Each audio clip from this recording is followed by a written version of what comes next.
ക്രൂശിലെ നീണം എന്നിൽ ഒഴുകിയിടട്ടെ, സിരകളിലൊഴുകി ജീവൻ നൽകട്ടെ.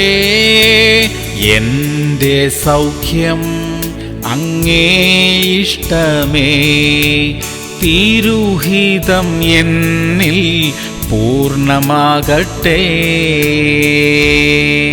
സങ്കീർത്തനങ്ങൾ 109:30. ഞാൻ എന്റെ വായ് കൊണ്ട് യഹോവയെ അത്യന്തം സ്തുതിക്കും, അതെ, ഞാൻ പുരുഷാരത്തിന്റെ നടുവിൽ അവനെ പുകഴ്ത്തും. പ്രിയമുള്ളവരെ, ദൈവത്തെ അധികം സ്തുതിക്കുന്നത് നമുക്ക് നന്മ മാത്രമേ വരുത്തുകയുള്ളൂ. ലജ്ജ കൂടാതെ ജനങ്ങളുടെ മധ്യത്തിൽ ദൈവത്തെ പാടി സ്തുതിക്കുന്നവരെ നാം കണ്ടിട്ടുണ്ടാകും. അവർ ദൈവത്താൽ അനുഗ്രഹിക്കപ്പെടും. എന്നെ മാനിക്കുന്നവനെ ഞാൻ മാനിക്കും എന്ന് ദൈവം വാഗ്ദത്തം ചെയ്തിരിക്കുന്നു. ദൈവത്തെ പാടി സ്തുതിച്ച് മഹത്വപ്പെടുത്താം. ആ ഒരൊറ്റ കാരണത്താൽ തന്നെ ദൈവം നമ്മെ അനുഗ്രഹിക്കും. പ്രാർത്ഥിക്കാം. സ്വർഗീയ പിതാവേ, സമൂഹ മധ്യത്തിൽ അങ്ങയെ ആരാധിക്കുവാനുള്ള കൃപ തരണമേ. അങ്ങയെ സ്തുതിക്കുന്നതിൽ അഭിമാനിക്കുവാൻ ഞങ്ങളെ സഹായിക്കണമപ്പാ. ഞങ്ങളുടെ ജീവിതം അങ്ങയെ പാടി സ്തുതിച്ച് ആരാധിക്കുന്ന ഒരു ജീവിതമായിരിക്കാൻ കൃപ ചെയ്യണമേ.